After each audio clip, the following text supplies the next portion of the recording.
ओम शांति। ओम शांति। सभी मिलके बोलेंगे ओम शांति। आज 2/12/2022 प्रातः मुरली ओम शांति बाप दादा मधुबन। मीठे बच्चे, इस पढ़ाई में आवाज़ की आवश्यकता नहीं। यहाँ तो बाप ने एक ही मंत्र दिया है कि बच्चे चुप रहकर मुझे याद करो। आज की मुरली का प्रश्न है, जिन बच्चों को ईश्वरीय नशा रहता है उनकी निशानी क्या होगी। बाबा ने बताया, ईश्वरीय नशे में रहने वाले बच्चों की चलन बड़ी रॉयल होगी। दूसरी, मुख से बहुत कम बोलेंगे। तो आज से आप बच्चे भी क्या करेंगे, मुख से बहुत कम बोलेंगे। नंबर 3, उनके मुख से सदैव रत्न ही निकलेंगे। वैसे भी रॉयल मनुष्य बहुत थोड़ा बोलते हैं। तुम तो ईश्वरीय संतान हो, तुम्हें रॉयल्टी में रहना है। ओम शांति। बेहद का बाप बैठ बेहद के बच्चों को समझाते हैं। ऐसे तो कोई होता नहीं जो कहे कि बेहद के बच्चों प्रति समझाते हैं। ऐसे दुनिया में कोई साधु संत महात्मा नहीं बोलता। बच्चे समझते हैं कि हमारा बेहद का बाप वह है जिसको शिव बाबा कहते हैं। यूँ तो बहुत मनुष्य हैं जिनका नाम शिव होता है, परंतु वह कोई बेहद का बाप नहीं। बेहद का बाप एक ही है जो परम धाम से आया है। उस निराकार को ही पुकारते हैं, उनको भगवान कहा जाता है। ब्रह्मा विष्णु शंकर देवता हैं। भगवान जो परम धाम में रहते हैं वह सब आत्माओं का बाप है। तुम कोई गुरु गोसाई आदि के आगे नहीं आए हो। तुम जानते हो कि हम बेहद बाप के आगे बैठे हैं। बेहद का बाप मधुबन में आया है। वो लोग कहते हैं श्री कृष्ण मधुबन में आया, परंतु नहीं, बेहद के बाप की ही मुरली मधुबन में बजती है। बाप समझाते हैं, मैं कल्प कल्प संगम युग पर आता हूँ, ना कि युगे युगे। यह भूल कर दी है जो कहते हैं युगे युगे आता है। यह जो भी शास्त्र आदि हैं यह सब भक्ति के हैं। ऐसे नहीं कि यह अनादि हैं, शुरू से चले आ रहे हैं। बाबा ने समझाया है यह सागर और पानी की नदियाँ अनादि हैं ही, बाकी ऐसे नहीं कि भक्ति अनादि है। तुम जानते हो सतयुग त्रेता में भक्ति होती नहीं। भक्ति शुरू होती है द्वापर में। द्वापर युग से जाकर के भक्ति आरंभ होती है। बेहद का बाप जो ज्ञान का सागर है वह इस ब्रह्मा द्वारा बैठ ज्ञान सुनाते हैं। सूक्ष्म वतन में तो नहीं सुनाएंगे। बाप यहाँ सम्मुख बैठ समझाते हैं। तब तो गाते हैं दूर देश के रहने वाले, तुम जानते हो हम आत्माएं भाई भाई हैं। हम सभी आत्माएं आत्मा आत्मा भाई हैं। दूर देश के रहने वाले हैं। वह गाने वाले तो कुछ भी समझते नहीं। तुम मुसाफिर हो, दूर देश से आए हो पार्ट बचाने। अरे मुसाफिरो, ये तो मुसाफिर खाना है, आज आए कल चले जाना है। तुम तो मुसाफिर हो। तुम जानते हो यह कर्म क्षेत्र है, यहाँ हार और जीत का खेल है। यह भी बाप समझाते हैं। सब मनुष्य चाहते हैं शांति मिले। शांति कोई मुक्ति धाम के लिए नहीं कहते। यहाँ रहते शांति मांगते हैं, परंतु यहाँ तो मन की शांति मिल ना सके। सन्यासी लोग शांति के लिए जंगल में चले जाते हैं। उन्हों को यह पता ही नहीं कि हम आत्माओं को शांति अपने कौन सी दुनिया में मिलेगी। बाबा कहते हैं बच्चे, निराकारी दुनिया में ही मिल सकती है। वह समझते हैं आत्मा ब्रह्म अथवा परमात्मा में लीन हो जाती है, परंतु ऐसा तो नहीं है। यह भी नहीं समझते कि आत्मा का स्वधर्म ही शांत है। आपने देखा होगा कोई भी व्यक्ति कितना भी गुस्से में हो परंतु अपने आप ही शांत हो जाता है। जैसे पानी को कितना भी गर्म करो फिर ठंडा हो जाता है, ऐसे आत्मा का स्वधर्म है शांत रहना। बाबा कहते हैं यह आत्मा बात करती है, आत्मा रहती है शांति धाम में, वहाँ ही उसको शांति मिलेगी। इस समय सबको शांति चाहिए। सुख को कोई सन्यासी मानते नहीं, सुख को सन्यासी मानते नहीं, निंदा करते हैं, क्योंकि शास्त्रों में दिखाया है कि सतयुग त्रेता में भी कंस जरासंधी थे, लक्ष्मी नारायण को भूल गए हैं, तमो प्रधान बुद्धि हो गए हैं। बाप कहते हैं मैं हूं निराकार। वो लोग कहते हैं परमात्मा नाम रूप से न्यारा है, एक तरफ महिमा गाते हैं। यदि परमात्मा नाम रूप से न्यारा है तो महिमा कैसे गाते? फिर कहते हैं सर्वव्यापी है। जब नाम रूप से न्यारा है फिर सर्वव्यापी कैसे होगा? आत्मा का भी रूप जरूर है, कोई कह ना सके आत्मा नाम रूप से न्यारी है। कहते हैं ब्रकुटी के बीच में चमकता एक अजब सितारा, तो आत्मा ही एक शरीर छोड़ दूसरा लेती है। परमात्मा पुनर्जन्म नहीं लेते, जन्म मरण में मनुष्य आते हैं। यह है तुम्हारी पढ़ाई। पढ़ाई में कोई बाजा गाजा नहीं बजाते, तुम्हारी पढ़ाई होती है सवेरे, उस समय मनुष्य सोए रहते हैं। वास्तव में तुमको रिकॉर्ड बजाने की भी दरकार नहीं है, हम तो आवाज से परे जाते हैं। यह तो निमित्त सबको जगाने के लिए बजाने पड़ते हैं।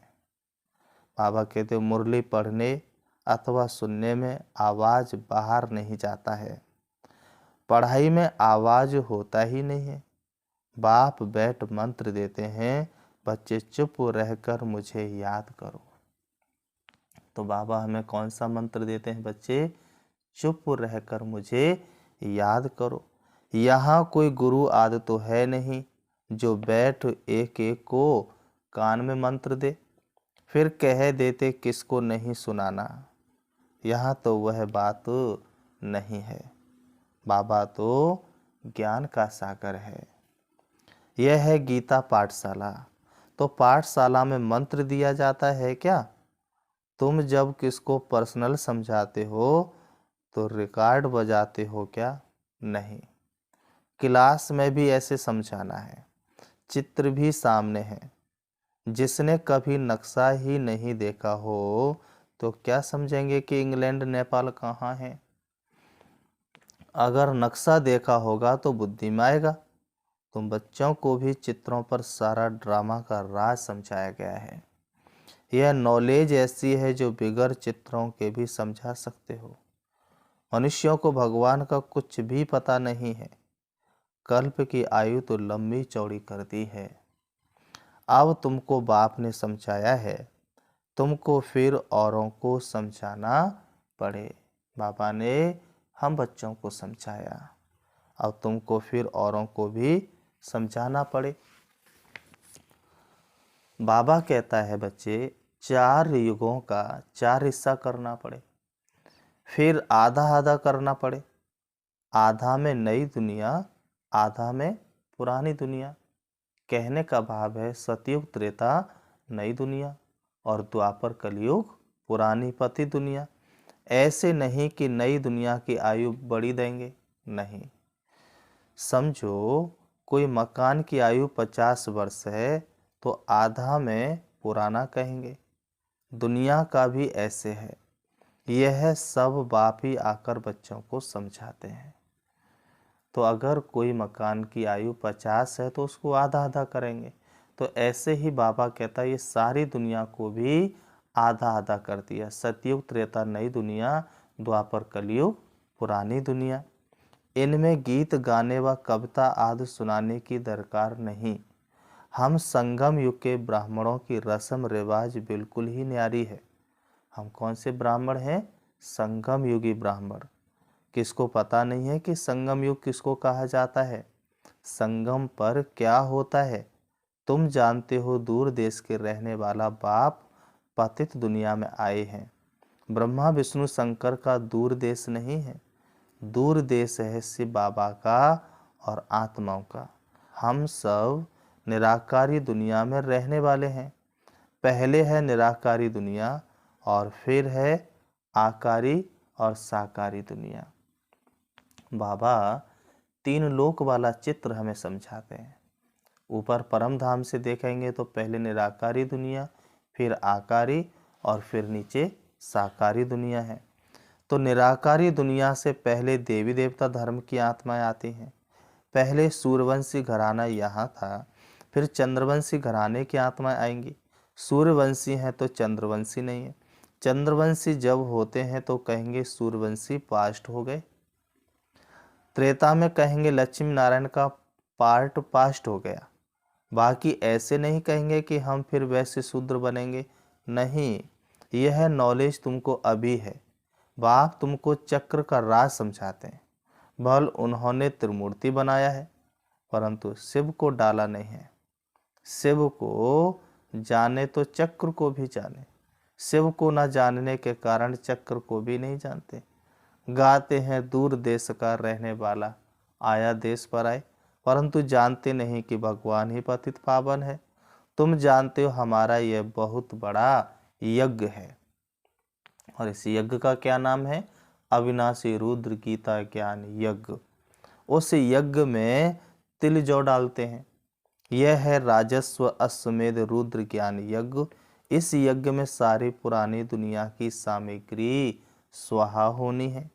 जिसको राज्य पाना है वही योग में पूरा रहते हैं। सिल्वर एज में भी 2 कला कम कहा जाता है। पहले 1250 वर्ष सतयुग के हैं, फिर 625 वर्ष में 1 कला कम हो जाती है।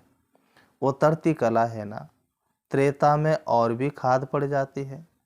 अब तुम बच्चों को समझाया जाता है, जितना बाप के साथ बुद्धि योग रखेंगे तो खाद निकल जाएगी, नहीं तो सजा खाकर फिर सिल्वर एज में आ जाएंगे। बाबा कहता है बच्चे, श्री कृष्ण को सब प्यार करते हैं, झूला झुलाते हैं, राम को इतना नहीं झुलाएंगे। क्यों? क्योंकि वो फेल हो गए और वो 16 कला संपूर्ण पास हो गए। आजकल तो रेस की है। बाबा कहते हैं आजकल तो रेस की है, परंतु यह कोई नहीं जानते कि लक्ष्मी नारायण ही छोटेपन में राधे कृष्ण है। राधे कृष्ण पर बहुत दोष लगाए हैं, लक्ष्मी नारायण पर कोई दोष नहीं। श्री कृष्ण तो छोटा बच्चा है। बच्चा और महात्मा समान कहते हैं। महात्मा लोग तो सन्यास करते हैं, श्री कृष्ण तो पतित था ही नहीं जो सन्यास करे। छोटा बच्चा पवित्र होता है, इसलिए उनको सब प्यार करते हैं। बाबा कहते हैं पहले है सतो प्रधान, फिर सतो रजो तमो में आते हैं। श्री कृष्ण को सब बहुत याद करते हैं। बाबा का एक बहुत अच्छा मंत्र है, वो कौन सा है? मन मना भव मंत्र। तो बहुत नामी ग्रामी है। देही अभिमानी बनो, देह के सब धर्म छोड़ो।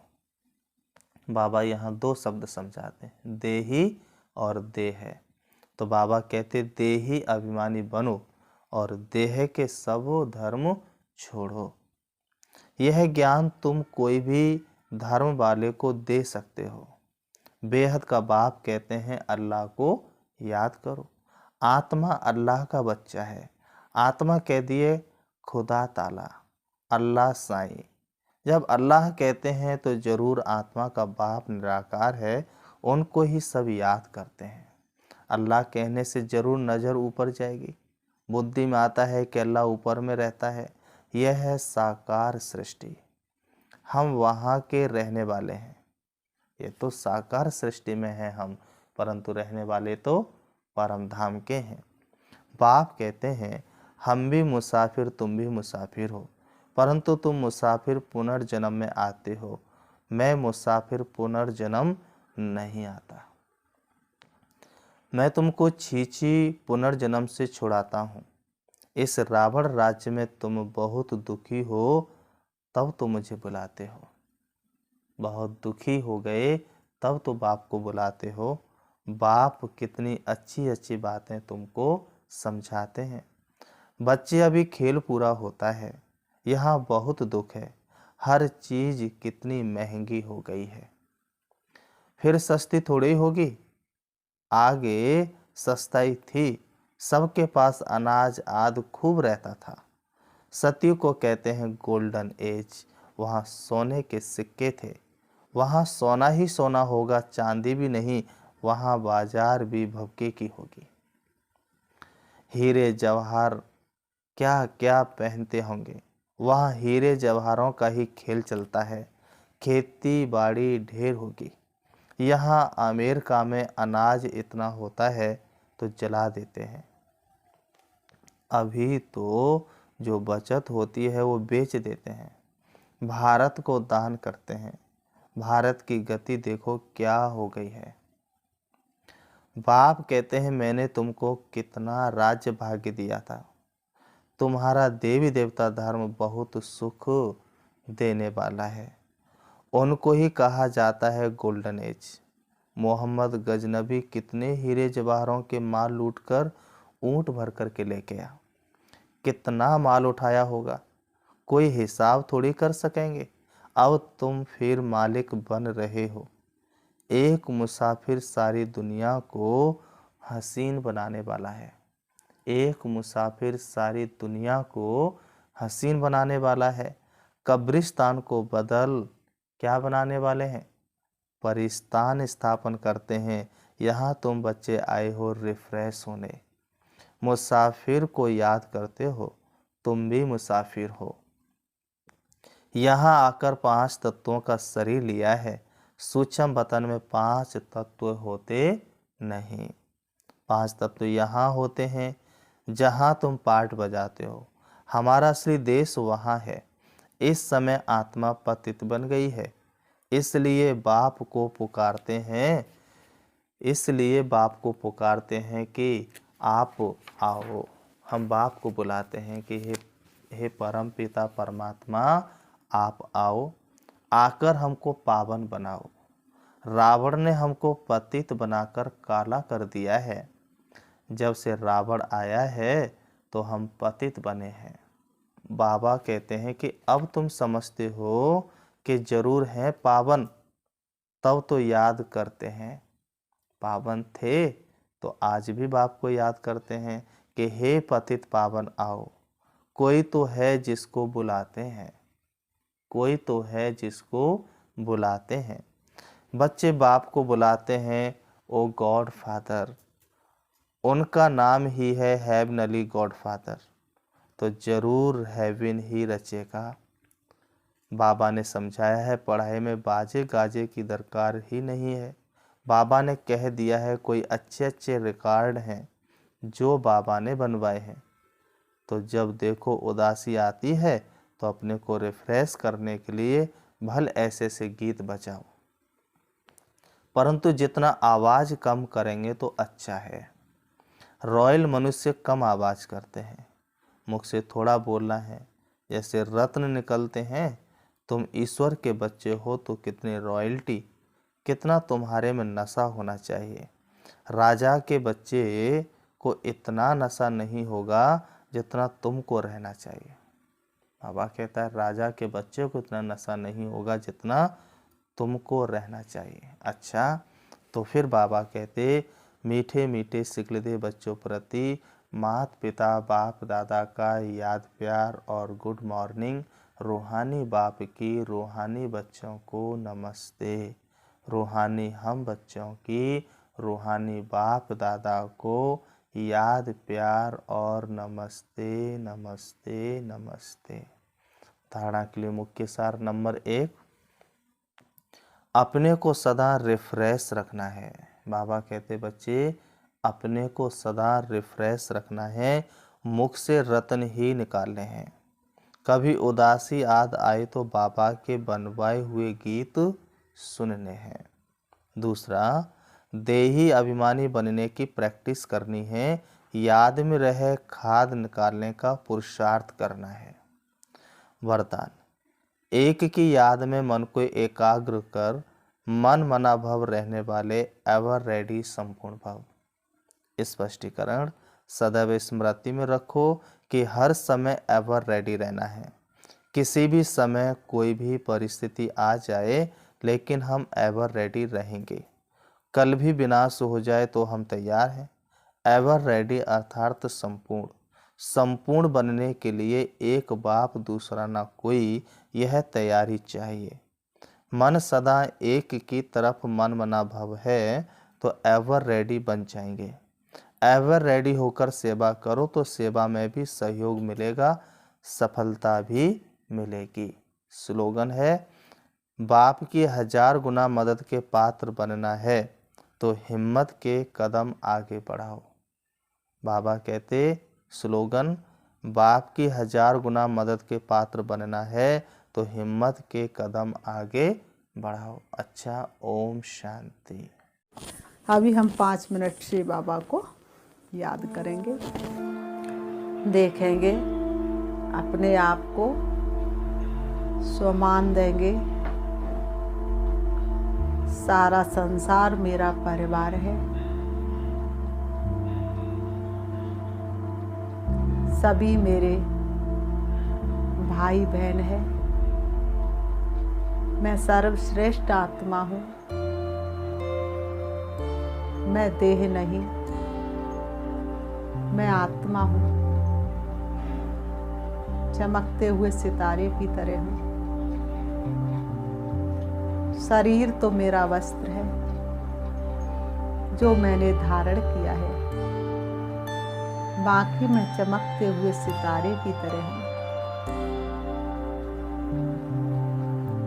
मैंने थोड़े से समय के लिए शरीर का आधार लिया है।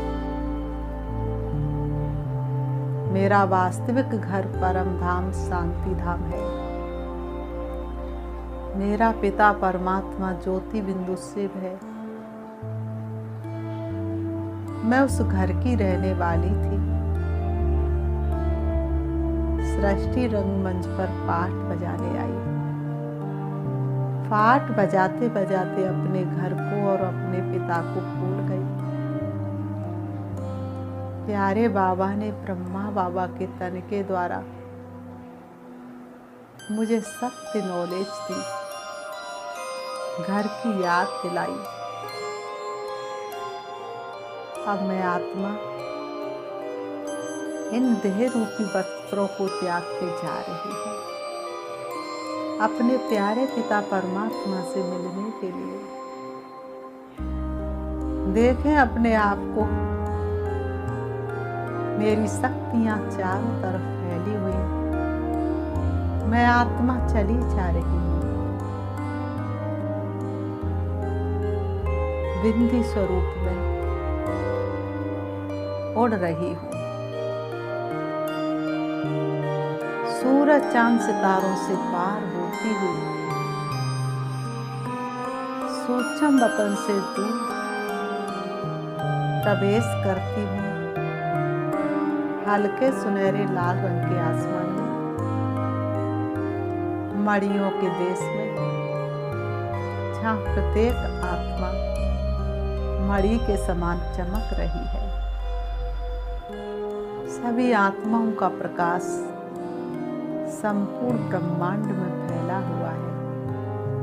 उससे भी ऊपर मेरे प्यारे शिव बाबा,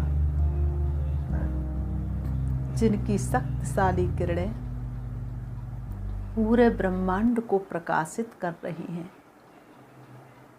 मैं आत्मा शिव बाबा के सामने हूँ। मैं रोहान कर रही हूँ, बाबा आपने मुझे क्या से क्या बना दिया। आपने मुझे सृष्टि के आदि मध्य अंत की नॉलेज दी, त्रिकालदर्शी बना दिया। आपने मेरे भाग्य का सितारा चमका दिया। मैंने कभी सपने में भी नहीं सोचा था।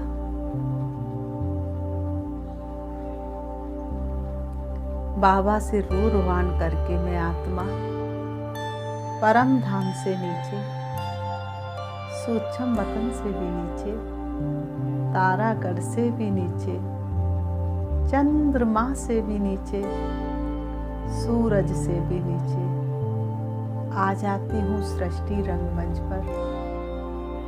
मेरी शक्तियाँ संपूर्ण विश्व के कोने कोने तक फैल चुकी है। मुझ आत्मा की शक्ति सभी को पावन बना रही है। अब मैं आत्मा आ जाती हूँ शरीर रूपी वस्त्रों के पास, आकर के दोनों भ्रुओं के बीच भ्रकुटी में विराजमान हो जाती हूँ।